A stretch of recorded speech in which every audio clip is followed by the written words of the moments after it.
Здравствуйте! В эфире передача «Дискуссия». И тема сегодняшней программы «Женщины и власть. Мифы и реальность». Давайте все вместе попытаемся разобраться, почему так мало женщин представлены в гагаузской политике, с чем это связано. В студии приглашены гости. Антонина Волкова, руководитель общественной организации «Веста». Здравствуйте. Добрый день.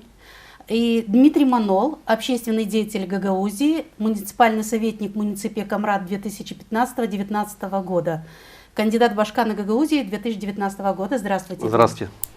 С нами по скайпу чуть позже свяжется Светлана Андреевна Миронова, начальник представительства Офиса народного адвоката Гагаузии. Но давайте поприветствуем вас. Светлана Андреевна, здравствуйте. Как вы слышите нас?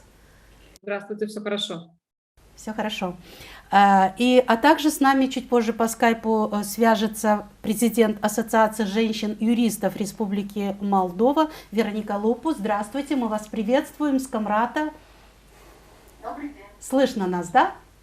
Мы вас тоже очень хорошо слышим.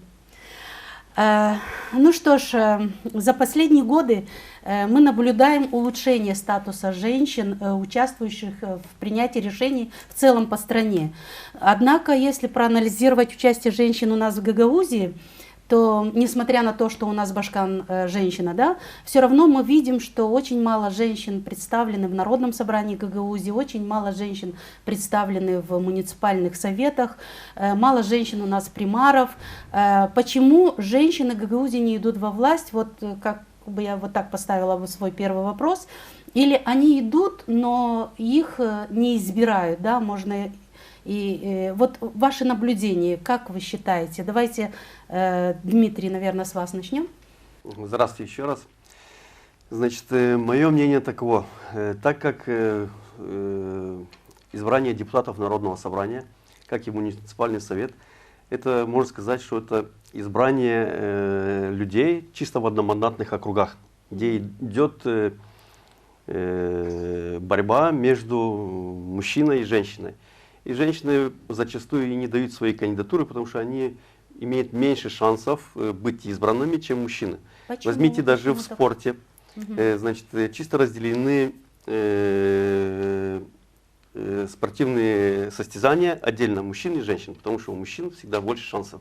У мужчины больше времени свободного, у мужчин не так привязаны к дому, мужчины не так привязаны к детьми. У них больше свободного времени. Да, у них больше свободного времени. А чтобы избежать этого всего, нужно, как в нормальных странах, уйти от одномандатных округов и прийти полностью к избранию по партийным спискам, где должны чередоваться в партийных списках мужчины и женщины. Этим привлекая женщин к принятию участия в решении вопросов во власти, в законодательном.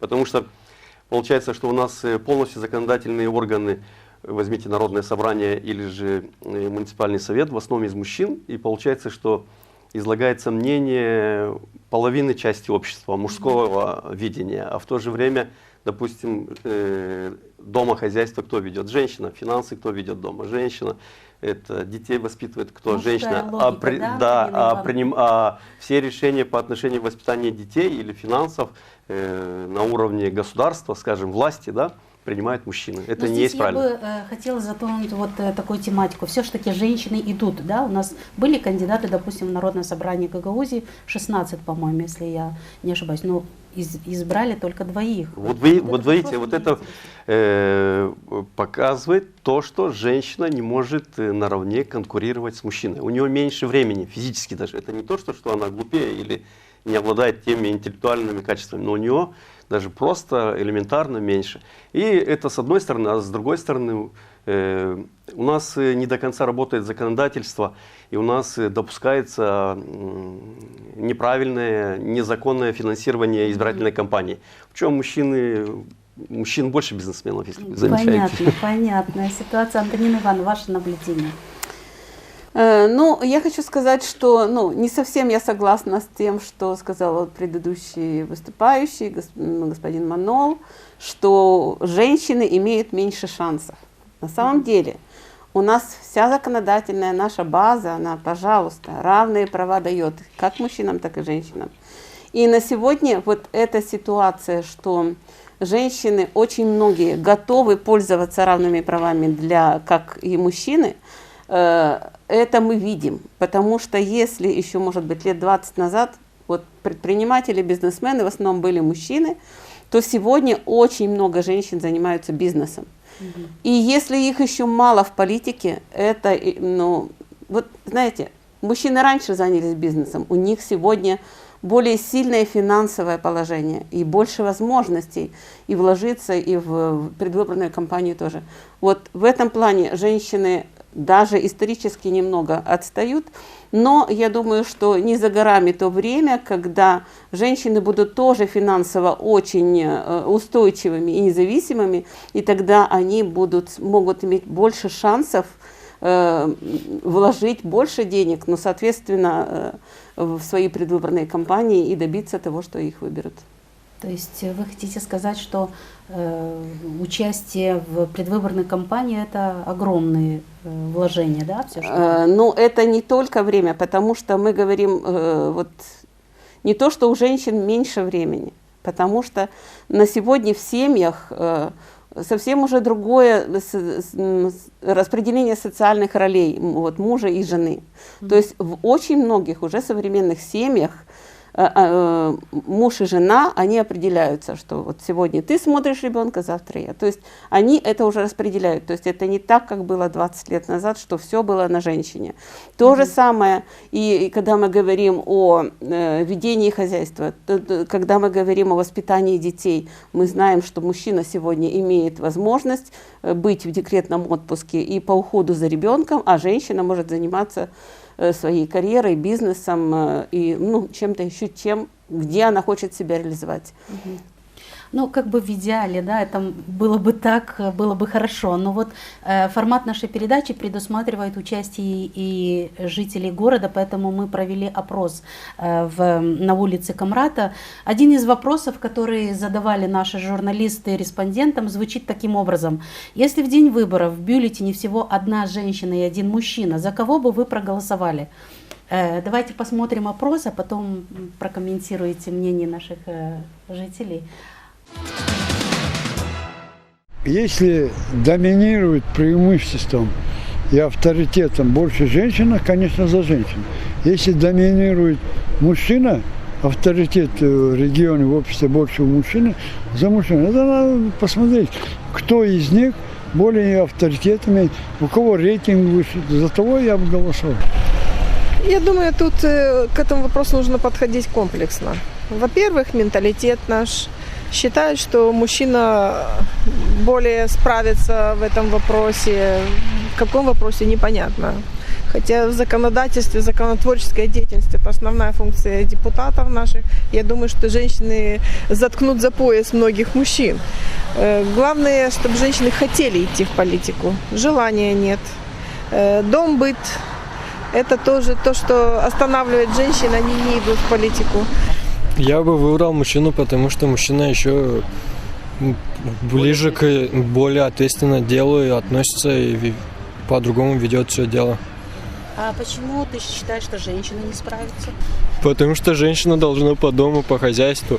А мужчина уже как мужчина, он должен по-другому относиться к делу, понимать посерьезнее. Мужик должен руководить народом. Вы так считаете, да? Я так считаю, что везде руководит дома мужик. Женщина все делает, но мужик больше дома хозяин, как и везде должен быть мужик. Главное, чтобы умная была, во благо народа делала, там не имеет значения женщина, мужчина. Ну, есть так, что именно мужчины должны руководить. Во-первых, женщины более спокойные и более сообразительные в этих отношениях. Более.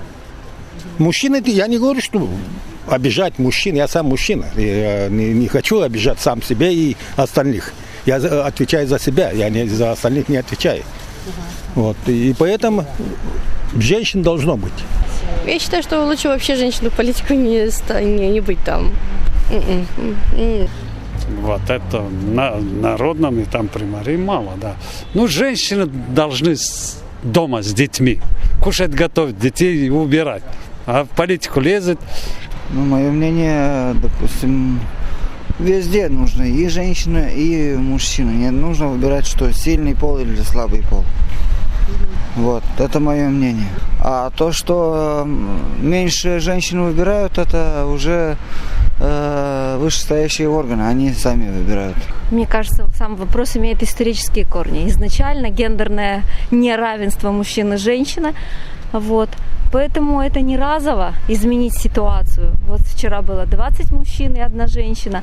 Нужно время, мне кажется. И вторая часть вашего вопроса. Мне кажется, на сегодняшний день все грани между мужчинами и женщинами стерты. Будет достойный претендент, почему бы не поголосовать про женщину? За женщину, вернее.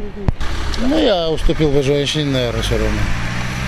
Почему? Ну, они добрее. Мужики есть мужики, они свое, как говорится, толкают. Но женщины более понимают. И опять же я склонюсь к тому, что насчет армии они могут добиться много чего. Мир изменился до такой степени, что просто люди забыли свое предназначение. А Богом предназначено было женщине хранить очаг, воспитывать детей и быть любящей и любимой женой. Ну что ж, вы услышали мнение наших граждан, причем мы не выбирали, мы спрашивали всех подряд.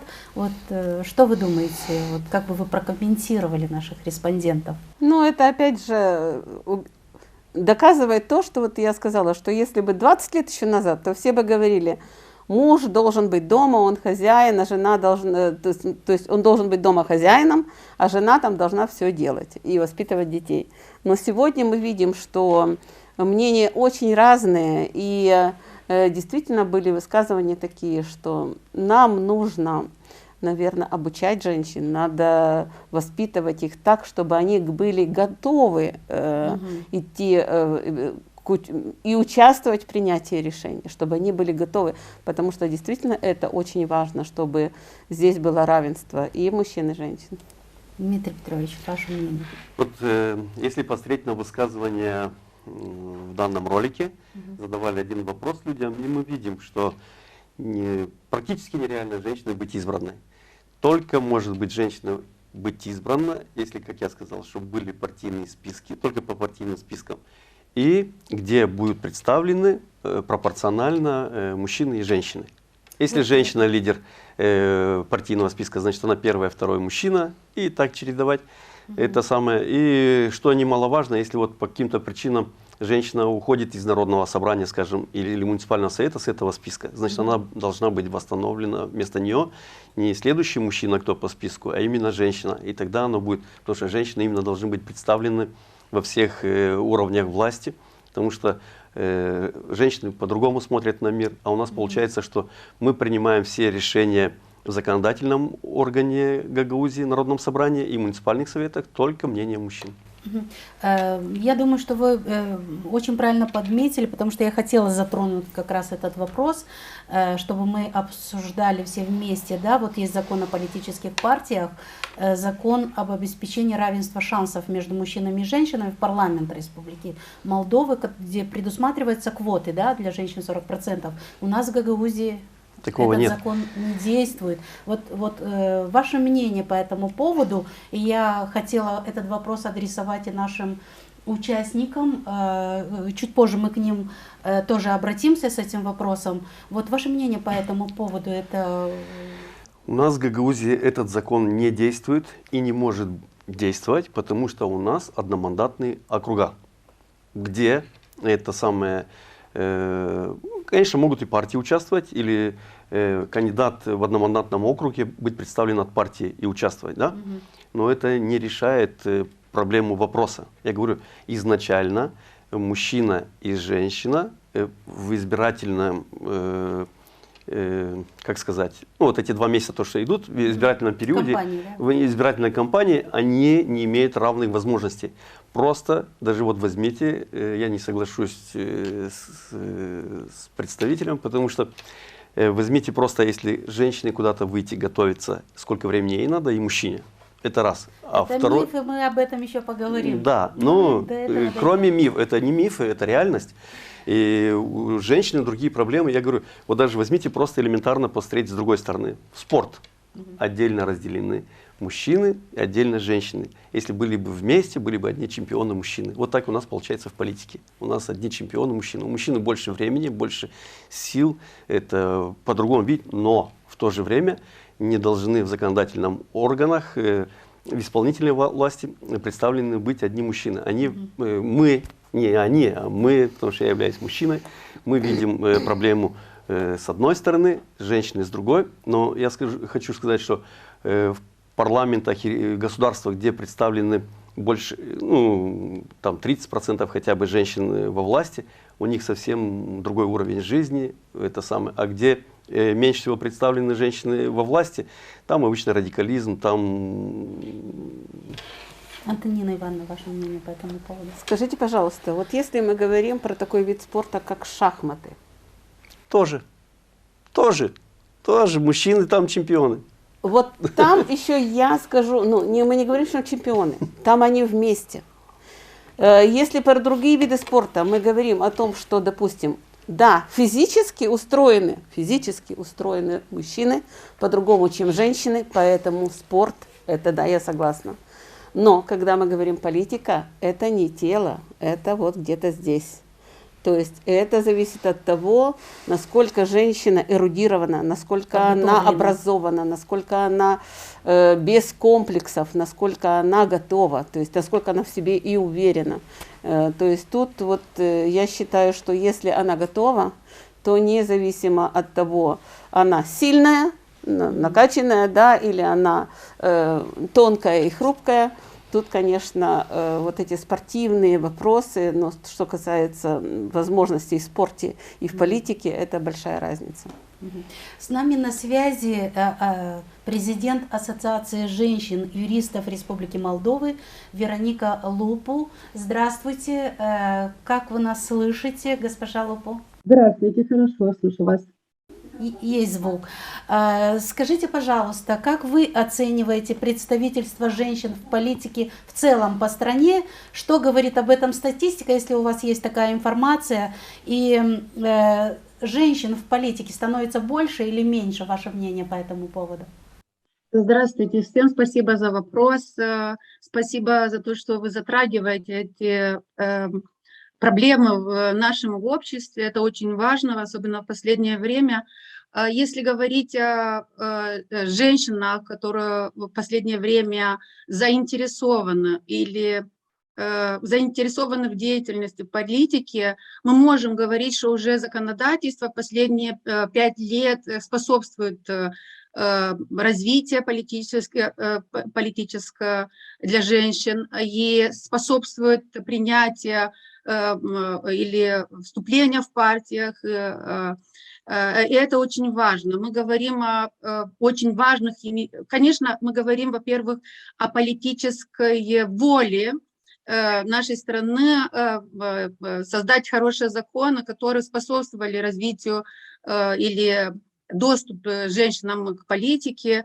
И в последнее время у нас парламентом уже есть где-то 5 или 6 очень важных политик, которые способствуют деятельности женщин в политике. Конечно, если мы говорим о стереотипах, мы можем долго общаться и в обществе, и в семье, кто должен руководить или кто должен быть в политике. Мы можем говорить, что последние, особенно 4 года, женщин вырос, даже можно сказать, хорошо уровень действия женщин в политике. Особенно мы видим в парламенте, где-то квота 40%, минимальная квота 40% в первый раз практически. Мы достигли этого, конечно, в хорошем сотрудничестве с мужчинами, с обществом. Мы говорим о женщинах в правительстве, мы говорим о женщине Башкана Гагаузии, мы говорим, есть такая серьезная видимость женщин в политике. Если вот я как юрист представляю права женщин с 99-го года, представляю Ассоциацию женщин-юристов, мы наблюдаем, и мы даже развиваем проекты по поддержке женщин в политике. И что хочется сказать, в первую очередь, для меня очень важно, чтобы у всех женщин был доступ к информации, что означает политика, для чего нам нужна деятельность в политике. Если мы говорим, что в последние 4 года уже 10 раз, наверное, нас приглашают в процессе выборов всех нас, женщин, и если брать во внимание, что женщины более 52% населения, вот эти женщины все должны знать, что это такое политика. И поэтому для меня очень важно, чтобы все женщины имели равный доступ, понимать, учить, что значит политика для страны. Это в первую очередь. В вторую очередь, мы должны все знать законодательство, которое в последнее время очень способствует развитию политики женщин. В-третье, мы знаем, что есть уже законы, которые финансируют именно политических партий, чтобы способствовали развитию политики женщин. Вот эти, мы говорим о политике, которая в последнее время очень способствует развитию женщин. Поэтому, если мы дадим всему народу, всем женщинам дать понять и разрешить или способствовать, чтобы они поняли, насколько важно сегодня быть всеми с воспитанием политическим. У нас не будут такие вопросы или такое общение, что женщина должна быть дома, или женщина должна быть в политике, или у женщины есть особое место где-то. Спасибо. Мы затронули закон о политических партиях и говорили о том, что у нас в Гагаузии это не действует. Вот ваше мнение по этому поводу, как бы вы прокомментировали, чем мы можем мотивировать наших женщин, потому что в парламент есть партии, они имеют квоты, да, это плюс для женщин. Вот как бы нам быть в Гагаузии? Да, я думаю, что вот в этом позитивном настрое Гагаузия может и имеет право, и должно брать этот хороший позитивный пример, потому что женщины Гагаузии тоже отличаются как уровнем образования. Они сильные, они достойны занимать хороший постав в политике везде, где разрабатываются политики для других женщин. Я являюсь еще наблюдателем в программах Европейской комиссии, и я смотрела статистики в Гагаузии в 2021 году. В гонке вошли 123 кандидата, 105 мужчин и 18 женщин. Это настолько большая разница, если соответствует, конечно, данные, которые я представляю. И мне кажется, что в Гагаузии есть намного же, не то, что кажется, я работала по разным программам с женщинами в Гагаузии. Я знаю, что там есть очень много женщин, которые бы хотели развиваться, которые хотели включиться в программах, политических программах. Но так как есть, во-первых, есть боязнь войти в неправильную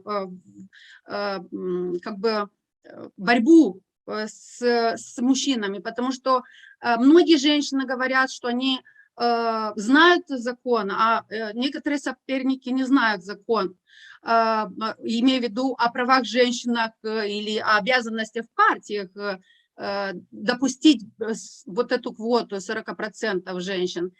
Есть дискриминация большая, особенно в политической вот этой гонке, избирательной гонке. Есть как объяснить, очень часто вот есть разница, финансовая разница. Как бы у женщин чаще всего очень маленький бюджет. И, конечно, когда мы говорим о условиях, когда женщина должна выйти, соревноваться с мужчиной, причем общество не воспринимает женщину настолько сильной, это такая боязнь для женщин, что, конечно, женщины как бы не готовы вступить в эту борьбу.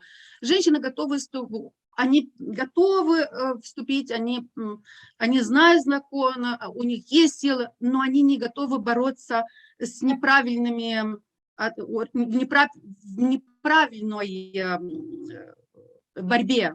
И поэтому для меня очень важно, и вот когда мы проводим тренинги, для меня очень важно, чтобы женщины знали, что есть закон, который защищает, закон, который предоставляет возможности, закон, который обязывает партии дать возможности приготовиться и соревноваться правильно. Есть закон, который защищает, закон о прессе, который защищает женщин. Есть у нас комитет по недискриминации, который опять защищает женщин. Главное, чтобы все люди, все граждане, которые уже достигли возраста, выбирать, знали все эти законы и знали, что нельзя дискриминировать, что способствует развитию женщин в политике и так далее. Спасибо вам большое за ваше мнение. Оставайтесь с нами на связи, если у вас будут какие-то реплики или комментарии, можете дать нам знать, мы вас подключим. Спасибо. Ну что ж, давайте продолжим нашу передачу. И мне бы хотелось, чтобы мы затронули немножко и такую тематику, так как наша тема «Женщины и власть», мифы и реальность. Есть очень много мифов, мы немножечко уже говорили об этом. Многие женщины считают, что это политика, это мужское дело, мы это услышали и в комментариях в наших граждан. Политика — это грязное дело, многие женщины боятся сплетен и не идут. Вот ваше мнение, как развеять вот эти мифы и дать все-таки, чтобы женщины были более уверены в себе, не боялись и шли во власть? Ну, во-первых, практика показывает. У нас был такой случай во время форума общественных организаций, в которой участвовали и примары, не только лидеры общественных организаций, но и представители власти. Депутаты Народного собрания Гагаузии, представители исполкома Гагаузии и так далее. И один из мужчин встал и сказал, это представитель, по-моему, один из примаров, говорит, вот вы знаете, четко, если мы хотим, чтобы у нас был порядок, мы должны понимать, что женщине дорога от кухни до порога. То есть женщина очень важно, чтобы она тылы защищала, чтобы она была дома, готовила и воспитывала детей. Другим женщина не должна заниматься, она не должна идти ни во власть, никуда. И тогда я встала и говорю, вот у нас в то время как раз председателем Народного собрания была госпожа Харламенко, женщина. А они были в одной политической партии. И я спрашиваю, говорю, так что вы считаете, что госпожа Анна Харламенко не на своем месте, то есть она не имеет права быть председателем? Он говорит, не-не-не, про нее я такого сказать не могу. То есть вот есть очень много в Гагаузии уже таких успешных практик, когда мы видим, если заезжаешь в село, где женщина-примар, лицо этого села, да, то есть когда женщине дали возможность реализоваться и сделать свое дело очень хорошо, вот прийти в политику, принять решение так, чтобы всем гражданам было удобно. Но действительно здесь стереотипы еще работают, и очень многие, вот мы тоже проводили тренинги, и женщины говорили, не-не, мы за мужчину, за женщину сегодня не готовы голосовать. Почему? А чем она лучше меня? Вот пусть тоже как я. То есть еще нету такой, скажем, женской солидарности. Чтобы женщины голосовали за женщин. Чтобы женщины голосовали за женщин. То есть есть мужчин много, которые готовы голосовать за женщин, учитывая вот и авторитет, и способности, и навыки, и какой-то опыт принятия решений. А женщины не всегда. То есть вот этот стереотип, он еще пока жив не только среди мужчин, но и среди женщин тоже. Дмитрий, ваше мнение? Я все-таки считаю, что в конкуренции между мужчиной и женщиной женщина уступает. Знаете, это единичный случай. Да, но сколько, 6 лет тому назад, да, когда было 9 мужчин и одна женщина, выиграла у нас женщина башка. Нет, ну это незаконно финансированное называется. Надо исключить в первую очередь незаконное финансирование, потому что мужчины к этому чаще прибегают. Мне очень понравилась избирательная кампания в Народное собрание села Чокмайдан.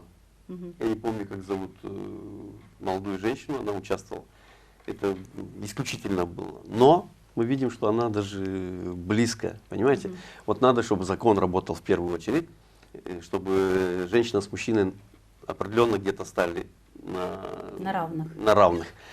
Но это тоже не исключает. Я говорю, всегда у мужчины, если взять, допустим, уровень, даже вот как сказала Антонина Ивановна, что в шахматах это самое, возьмите, допустим, чемпион мира Каспаров или Карпов, и возьмите вниз по планочке и посмотрите, 6-я или 7-я или 8-я даже будет женщина. Понимаете, всегда у мужчины.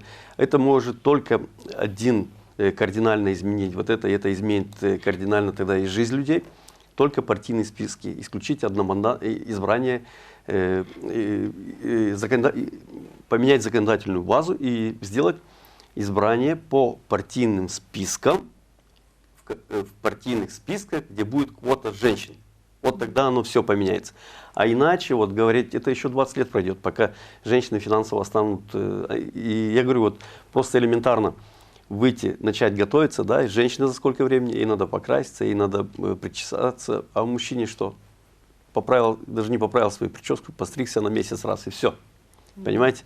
Вот в этом корень зла, скажем так, исходит из этого. Надо изменить законодательную базу, муниципальные советы.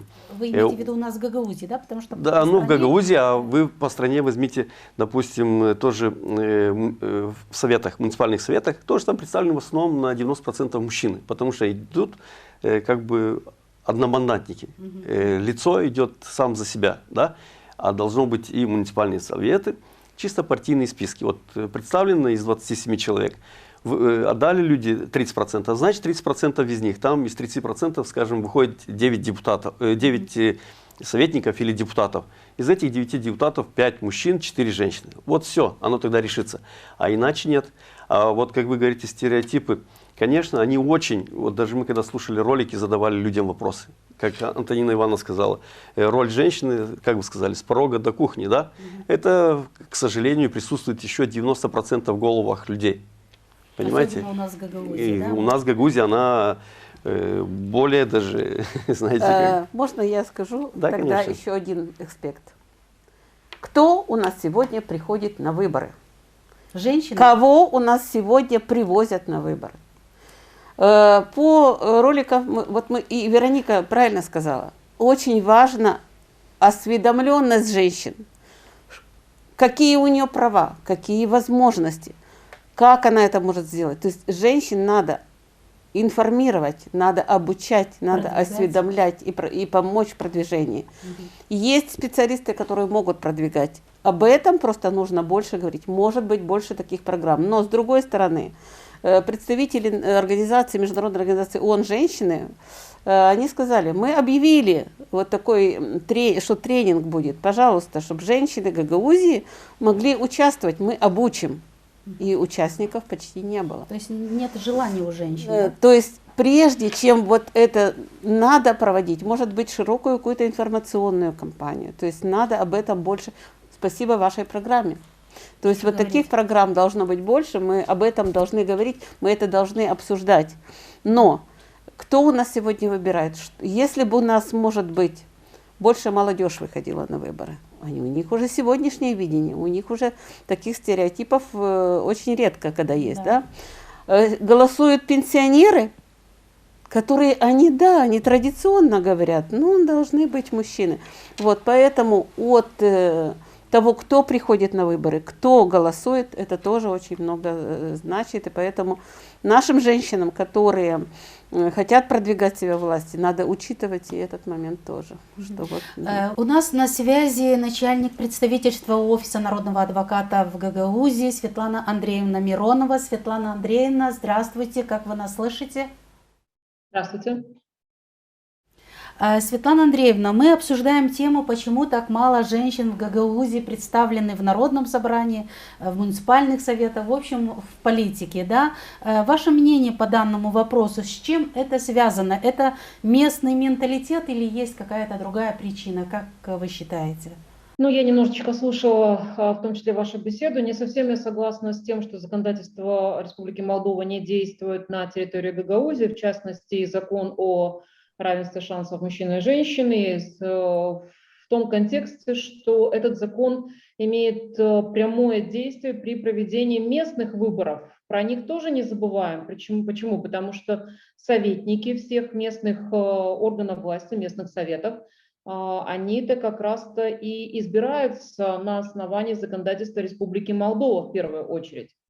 Поэтому здесь мы можем видеть именно те процессы, что политические партии, которые участвуют в выборах, они уже вынуждены, согласно требованиям законодательства, представлять не менее 40% того или иного пола. Вот здесь тоже сделаю акцент, что закон сегодня не говорит о том, что должно быть 40% женщин. Он говорит о том, что тот или иной пол должен быть представлен на уровне 40%, не менее. То есть может быть и 60% женщин. Ну и, естественно, другой вопрос. Здесь, наверное, мы больше будем говорить с точки зрения конституционных прав избирателей быть избранными, так как офис омбудсмана занимается защитой и мониторингом, прежде всего, конституционных прав. То я бы хотела отметить, что, конечно же, не сразу, как говорится, Москва строилась, в том смысле, что, посмотрите, ведь избирательные права женщина получила относительно недавно, в середине прошлого века. И, конечно же, стоило обучаться потихонечку, постепенно тому, каким образом управлять страной. То есть мы можем говорить об активности не только в политике, мы можем говорить и должны говорить об активности влиять на процесс принятия решений на уровне абсолютно каждого сообщества. То есть в этом контексте необходимо отметить, что как только та же женщина выйдет за пределы своей семьи, а это должен быть прежде всего ее выбор. Посмотрите, сегодня женщина получила право и активно его использует, ну, например, в области выбора образования. Большая часть женщин у нас на сегодняшний день имеет высшее образование. Женщина самостоятельно в процессе решения вопросов, связанных с трудоустройством. Женщина самостоятельно в семейных отношениях, то есть регистрировать брак или продолжать просто находиться в сожительстве. Это тоже решение женщины. Поэтому просто пришла пора, в том числе и выходить за пределы своего маленького мира и начать разрешать те вопросы, которые требуют именно женского внимания. И я думаю, что просто именно вот женщины нашего региона, они этому постепенно учатся. Да, в том числе используя те положительные практики, которые уже сложились в нашем обществе. То есть те примеры, когда у нас на сегодняшний день практически все высшие государственные посты в Республике Молдова заняли женщины, естественно, это дает повод для того, чтобы проявить себя и в другом виде деятельности. То есть главное, правильно, я абсолютно поддерживаю Антонину Ивановну в том смысле, что сегодня происходит переоценка ценностей. И решать, какое место, какую позицию будет занимать тот или иной член семьи, решает только семья. И сегодня нет уже тех активных патриархальных стереотипов, которые у нас были. Да, по тем ответам, которые у вас были в Блице, конечно, можно сказать, что они есть, но не так сильно давлеют на сознание общества. Поэтому потихонечку, и я думаю, что большая часть оппозиции, в том числе в политике, конечно же, будет занята. Да, в избирательных органах работает 90% женщин. Да, избираются пока 90% мужчин. Но это все пока, то есть относительно. Почему? Потому что, обратите внимание, за последние 20 лет наши женщины с нашего региона, в том числе Гагаузия, они стали более независимы в финансовом плане. Они стали более уверены в себе, что касается, допустим, тех же неправительственных организаций, тех же вопросов, связанных с решением каких-то проблем местного сообщества. И уже доказанный факт, что в тех парламентах, в тех советах, местных советах, где женщин есть хотя бы 25%, то эти государства намного лучше решаются, и, естественно, сообщества намного лучше решают вопросы социальной политики. Поэтому вот эту мысль нужно просто-напросто транслировать, в том смысле, что если вы хотите, чтобы были люди, которые займутся решением ваших социальных проблем, в конце концов, моментами, связанными с выходом на пенсию, с патентами нашей головной боли на сегодняшний день, то выбирайте женщину. Вот если эта трансляция каждый раз будет вот этих вот жизненно важных, я бы сказала, приоритетов, то естественно, что в будущем вопрос о том, кого выбирать, мужчину-женщину, он не будет так стоять остро, а будут выбирать действительно того, кто способен это решить.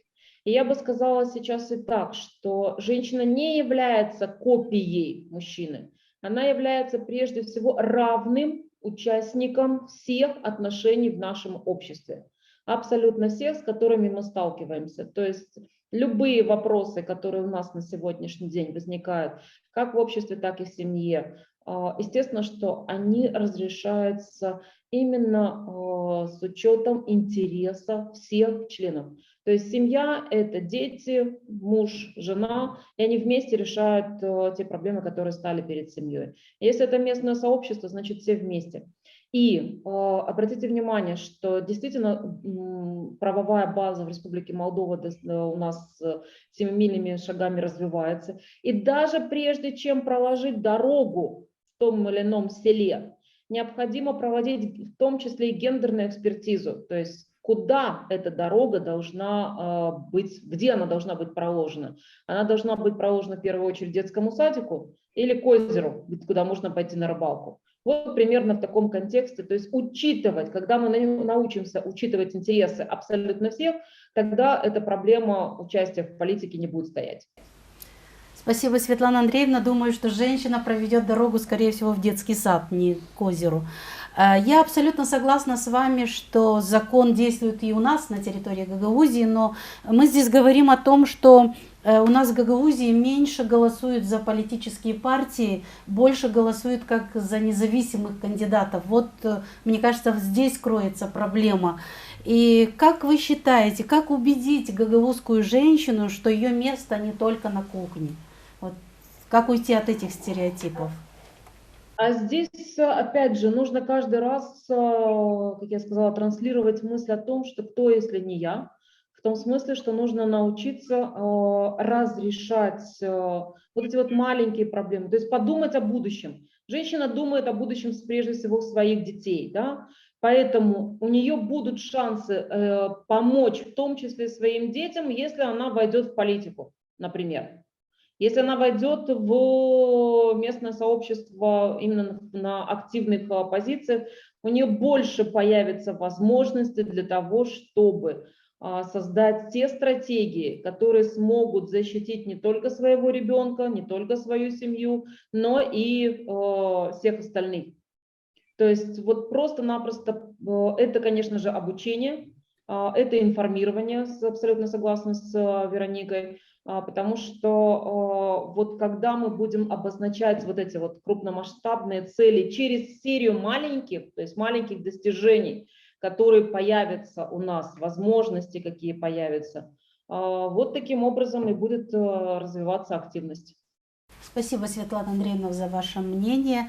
Вот мы подошли к моему следующему вопросу. Мы немножко говорили здесь об этом, и госпожа Вероника Лупу нам говорила о том, что есть тренинги, есть обучающие организации, которые могут помочь женщинам.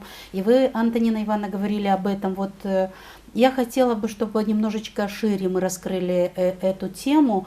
Где могли бы женщины, наши женщины обучаться, как вести предвыборную агитацию, и стало бы их больше, допустим, в политике, если бы они умели себя представлять вот во время предвыборных кампаний? Ну, я думаю, что тут можно начать с анализа, то есть как бы провести такое небольшое исследование, да, кто бы хотел обучаться, чему бы хотели обучиться и так далее. И на этом уже строить вот эти обучающие программы. Я хочу сказать, что в нашей организации «Общественном дне невеста» был опыт реализации такого проекта для женщин перед выборами, местными выборами. Мы обучали женщин, которые хотели стать примарами, которые хотели стать советницами. Вот. И чему обучали? То есть первое – выступать публично. Потому что очень многие женщины, у нас они на базаре могут как бы что-то свое отстоять, да? Но когда нужно выступить перед публикой, они не владеют этими навыками. То есть вот этому мы обучали. Также у нас, причем обучали их эксперты, тренеры, очень опытные и профессиональные. И это сказалось на результатах. А также, естественно, законодательная база. Информировали об этом, что они должны знать. Да? И потом еще один момент – это как подготовить промо-материалы для своего продвижения, какие формы встреч, как себя вести на этих встречах. И вы знаете, даже вот даже двое женщин, которые баллотировались потом в советницы, они взяли даже вот этот лозунг, который вот у нас был, они его поместили. Разработали, да, вместе? Да, который мы разработали вместе во время тренингов, да, они использовали в своей компании в виде таких флаеров, в виде буклетов, и их выбрали. Но я не хочу сказать, что их выбрали только потому, что они обучались. Но получив в свои руки вот этот инструмент, конечно, они стали больше уверены в себе. И они как бы и использовали эти инструменты. Дмитрий Петрович, вы как считаете, можно доверить женщине руководить страной или регионом, селом? Что для этого нужно? Специальная подготовка нужна для этого, как вы считаете? Конечно, можно и, конечно, нужна специальная подготовка. Но я еще раз говорю, что кардинальным образом это изменить может только изменение законодательства на республиканском уровне и на нашем гагаузском. Потому что при борьбе в одномандатных округах шансы у женщины с мужчиной это меньше. И это намного меньше. Это мы видим по результатам выборов. Мы не только депутатов Народное собрание автономии, но и муниципальные советы или сельские советы. Возьмите, сделайте анализ советников в селах, в городах, во всей Молдове. Там больше 80% представлены мужчины. Понимаете? А если законодательно это изменить, тогда почему женщины не идут на выборы? Потому что насколько бы она сильная не была, они видят, что женщины проигрывают раз за разом. Потому что у мужчины просто-напросто больше свободного времени, больше энергии. Дмитрия Петровича не переубедить. Да.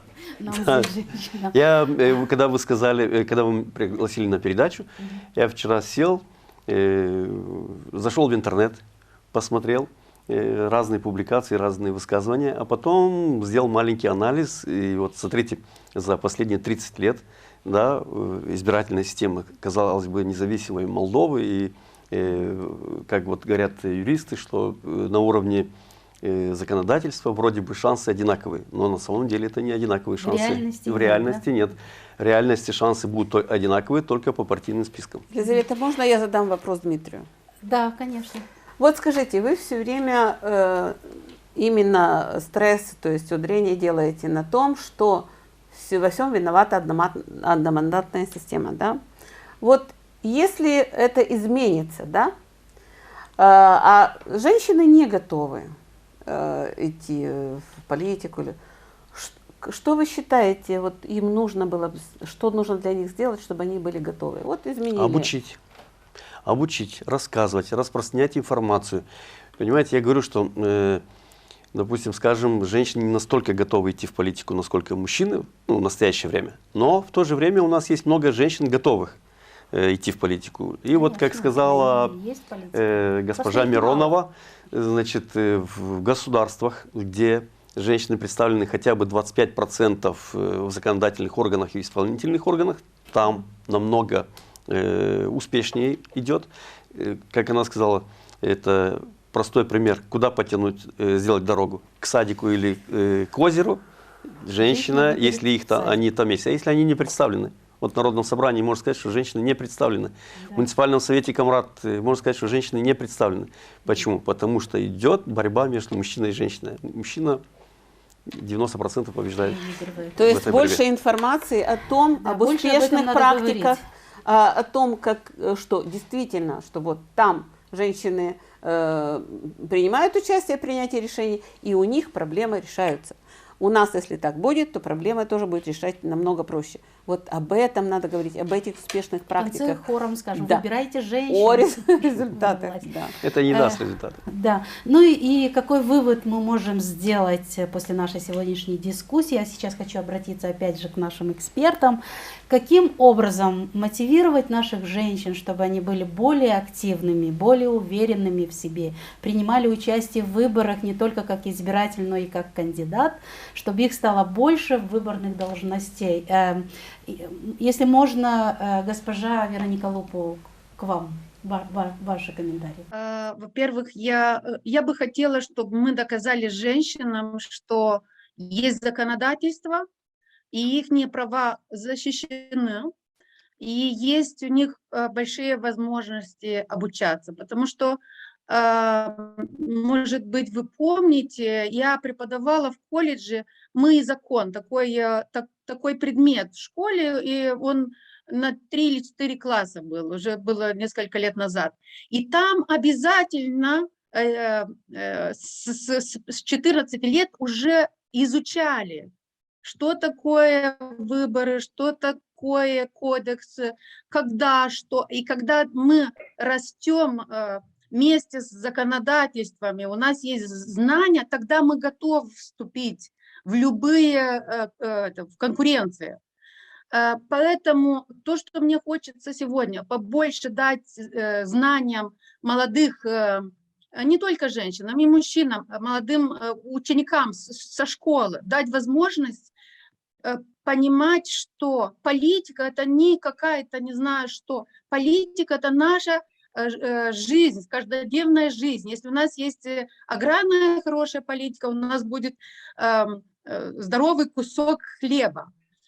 Или если у нас будет правильная политика в образовании, у нас будет правильное образование. Поэтому мы должны вырастить с возрастом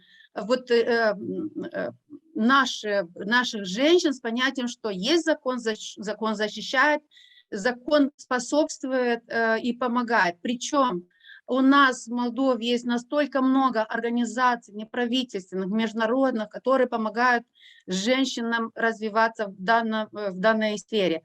Причем я вам скажу, что у нас сейчас мы говорим о конкуренции, но нам нужны вот эти люди, эти женщины, которые умные, которые способны, которые смогут развивать политику в стране, потому что мы видим, что глобальные вот эти вот проблемы нас очень сильно давят, и поэтому мы должны искать всех людей, которые образованы, которые могут, которые достойны, и способствовать их росту в политике. Я вам скажу одно, то, что как мы работаем. Когда мы говорим о развитии какого-то компонента, мы ищем самые хорошие, подходящие практики из Молдовы, из-за границы, везде. В данном случае также мы должны смотреть, если у нас есть желание способствовать развитию женщин в политике, у нас есть много практики в Молдове. Давайте мы сделаем просто красным почерком те практики и опыты, которые способствуют развитию женщин. И тогда у нас будет все хорошо. Спасибо. Спасибо и вам. Светлана Андреевна, ваше мнение? Я бы хотела продолжить мысль Вероники в отношении практик. Вы знаете, нужно показывать конкретные примеры. Конкретные примеры, в частности, допустим, вот женщина X, которая заняла такой-то пост, при этом у нее, допустим, получается, вот у нее кто-то в семье, допустим, там, я не знаю, показать ее варианты семейной жизни, показать ее варианты профессиональной жизни еще такие. То есть, чтобы абсолютно каждый участник нашего общества смог понять, что можно охватить вниманием абсолютно все. То есть все прекрасно понимают, что можно, сегодня все работают одновременно, занимаясь и домашним хозяйством, и мы почему-то все это успеваем, естественно. Точно так же и здесь, то есть нельзя говорить о том, что идет ущемление чего-то в пользу другого. Нет, еще раз повторяю, что каждый выбирает самостоятельно, каким образом построить свою собственную жизнь. И когда мы увидим вот эти вот конкретные примеры успешных практик, то естественно, что может быть развита уверенность в том, что это и у меня получится. Ну и второе, то, что я уже сказала, просто-напросто повторюсь, кто, если не я. В том смысле, что если я знаю, что у меня есть способности, или просто, может быть, и нет способности, но есть желание, прежде всего, изменить эту ситуацию, и примерное видение того, как это должно быть, то нужно пробовать.